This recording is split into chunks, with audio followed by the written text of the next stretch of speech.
So hello guys, welcome to my channel फुलोशी BL Hindi explanation.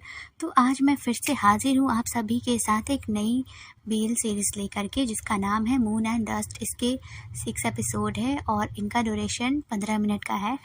और ये मैंने सिर्फ कल रात को ही देखा और काफ़ी इंटरेस्टिंग लगी, तो मैंने सोचा कि इसे भी एक्सप्लेन कर देती हूँ। तो चलिए एपिसोड की स्टार्टिंग करते हैं। एपिसोड के स्टार्टिंग में हमें शॉन को दिखाया जाता है, जो कि एक बड़े से गेट का ताला तोड़ रहा होता है और फिर वो अंदर जाता है। और तभी उसका फ्रेंड वहाँ पर आ जाता है और वो कहता है कि तुम सच में यहाँ पर इसलिए आए हो। तभी वो कहता है कि इस घर को जला दो। तो ये सुन करके उसका फ्रेंड कहता है कि तुम सच में चाहते हो कि इस घर को जला दिया जाए? तुम्हें पता है ना कि तुम कितने अच्छे फैमिली से हो, ऊपर से अगर तुम्हारे भाई को ये सब पता चला तो वो तो तुमसे नाराज़ भी हो सकता है, तुमसे गुस्सा भी हो सकता है। तभी शॉन कहता है कि मैं सब हैंडल कर लूँगा, पर इस इंसान ने मेरे भाई को बुली किया है ना, उसे परेशान किया है। और जो लोग मेरे भाई को परेशान करने की सोचेंगे ना, तो मैं उसे बर्बाद कर दूँगा।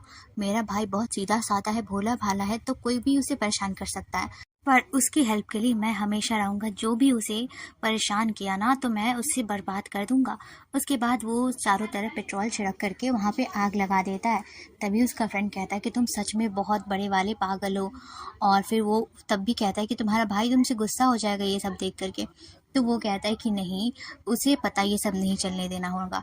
और हाँ, मैं अपने भाई की नज़रों में अच्छा बनकर रहना चाहता हूँ, तो प्लीज़ तुम भी अपना मुंह बंद रखना और ये सब हैंडल कर लेना।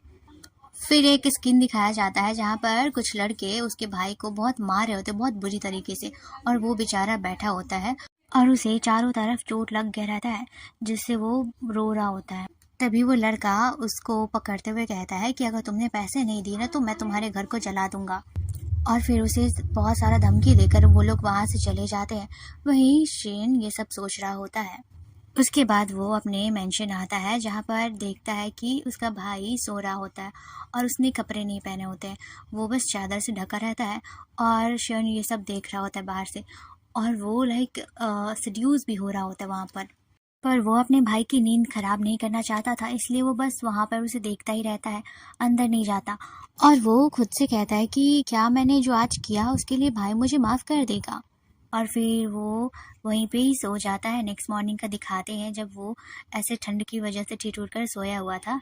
और तभी उसका बड़ा भाई, जो कि हमारा सेकंड मेन लीड है, वो अपना गेट खोल करके जैसे ही बाहर आता है तो उसकी नज़र शान पे जाती है और वो भाग करके उसके पास आता है और कहता है कि तुम यहाँ पर क्यों सो रहे हो, तुम्हें ठंड लग जाएगी ना। और फिर वो उसके टेम्परेचर वगैरह को चेक करने ही लगता है कि तभी शॉ कहता है कि तुम्हें चोट लगी है भाई। और फिर वो उसके हाथ को देखने लगता है। तभी उसका बड़ा भाई कहता है कि तुम मेरी फिक्र करना छोड़ो, पहले तुम देखो, तुम इतने ठंड में हो। और फिर वो उसे उठा करके बोलता है कि चलो हम अंदर में आगे बात करेंगे। और तभी शॉ उसे गले लगा लेता है और वो इतनी सुकून से उसे गले लगाया होता है, मानो कि वो अपने प्यार को ऐसे गले लगाया हो। और फिर वो कहता है कि भाई मुझे सच में बहुत ज़्यादा ठंड लग रही है। और फिर वो दोनों अंदर आ जाते हैं। फिर उसका बड़ा भाई उसके टेम्परेचर को फिर से चेक करते हुए उसे एक शॉल उड़ा देता है। उसके बाद वो उसे पानी देता है पीने के लिए। तभी शॉ कहता है कि भाई आप मेरे आने से खुश तो हो ना? तो उसका भाई कहता है मैं बहुत ज़्यादा खुश हूँ तुम्हारे आने से। उसके बाद वो अपने बड़े भाई का कमर पकड़ के कहता है कि भाई मान लो कभी मैंने कोई गलती की क्या, तब भी तुम मेरे साथ ही रहोगे ना? प्लीज़ मुझे छोड़कर मत जाना। तो उसका भाई कहता है कि हाँ, मैं तुम्हें कभी छोड़कर नहीं जाऊँगा।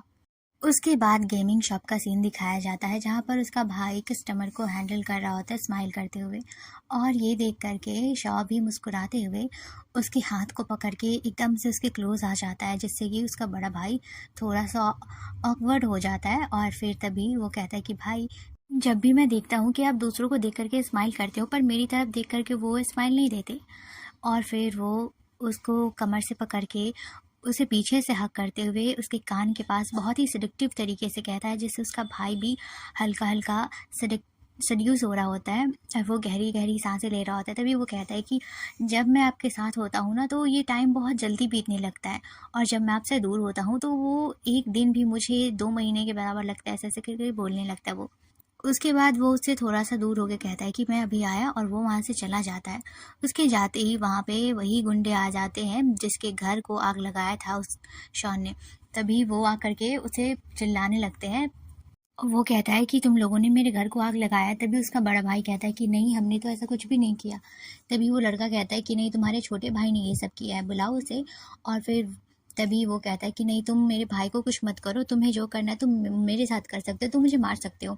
तो ये सुन कर के वो गुंडे उसे फिर से मारने के लिए जैसे ही आगे आते हैं, उसे मारने वाले होते हैं, कि तभी वहाँ पर शव आ जाता है और वो उस गुंडे के गले पे चाकू रखते हुए कहता है कि अगर मेरे भाई को एक खरोच भी आई ना तो तुम्हारा सर मैं अलग कर दूंगा। और जिस वजह से वो गुंडे डर जाते हैं और फिर वो उसके भाई को छोड़ देते हैं। उसके बाद शॉन सबको एक बहुत वार्निंग देते हुए कहता है कि अगर किसी ने भी मेरे भाई को हर्ट किया या तुम में से कोई भी उसके पास वास दिखा ना तो मैं जान से मार दूंगा। और जिस वजह से वो गुंडे वहां से चले जाते हैं और ये एपिसोड यहीं पे खत्म हो जाता है। तो फिर देखते हैं कि नेक्स्ट एपिसोड में क्या हुआ। बाय बाय, मिलते हैं नेक्स्ट एपिसोड में।